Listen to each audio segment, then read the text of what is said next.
নমস্কার, মোহনা রান্নাঘরে আবার একটা হাজির হয়ে গেছি রেসিপি নিয়ে। নয়, একটা ফল মাখা। সেই ফলটা দেখো, ফলটা তোমরা যদি কেউ বলতে পারো যে খেয়েছো বা চেনো তো আমাকে কমেন্ট করে বলবে। ফলটা হচ্ছে যে রাসনা ফল, যে রাসনা আমরা গরমকালে যে শরবত করে খাই সেটাই হচ্ছে রাসনা ফল। এই ফল দিয়ে সেই শরবতটা হয়। তো আজকে আমি এই ফলটা মাখা দেখাবো। দেখো, এই ফলটা নিয়ে নিয়েছি দুটো। এখানে একটা লঙ্কা কুচি নিয়েছি, একটু ধনেপাতা কুচিয়ে নিয়েছি, সর্ষের তেল দেবো, সাদা নুন দেবো আর বিট নুন দেবো। এটা আমি এবার কেটে নেব। এই ফলটা আমি কেটে দেখাচ্ছি। দেখো, রাসনা ফলটা খুব সুন্দর দেখতে, ভেতরটা এত সুন্দর দেখতে। আমি কিন্তু কোনোদিন খাইনি, আজকে প্রথম খাবো। আমাদের পাশের বাড়ি কাকিমাদের বাড়িতে হয়েছে, এরা দিয়েছে। দেখো ভেতরটা কত সুন্দর, আর কাটার সাথে সাথে কি সুন্দর একটা সেন্ট বেরোচ্ছে। এবার আমি এটা চামচে করে বার করে নেবো বাটির মধ্যে। বন্ধুরা, আমি কিন্তু এই প্রথম খাচ্ছি এই ফলটা মাখা।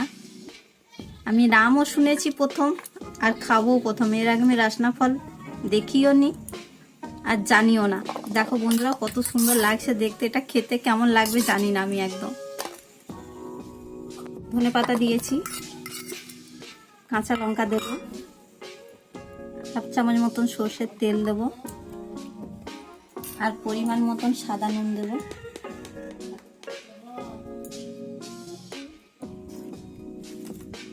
একটু বিট নুন দেব, একটু আমি চাট মশলা দেবো,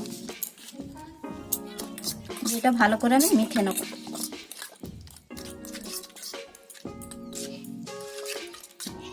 বন্ধুরা, ভিডিওটা যদি তোমাদের ভালো লাগে তাহলে চ্যানেলটাকে সাবস্ক্রাইব করবে, ভিডিওটাতে একটা লাইক করবে আর কমেন্ট করে জানাবে। এই ফলটা আমার মেয়েকে দিয়ে গেছে ওই কাকিমা খাওয়ার জন্য। তো আজকে আমরা একদম প্রথম খাবো। কেমন খেতে হবে জানি না, কিন্তু গন্ধ খুব সুন্দর বেরোচ্ছে। তা আমি একটুখানি খেয়ে দেখাচ্ছি বন্ধুরা।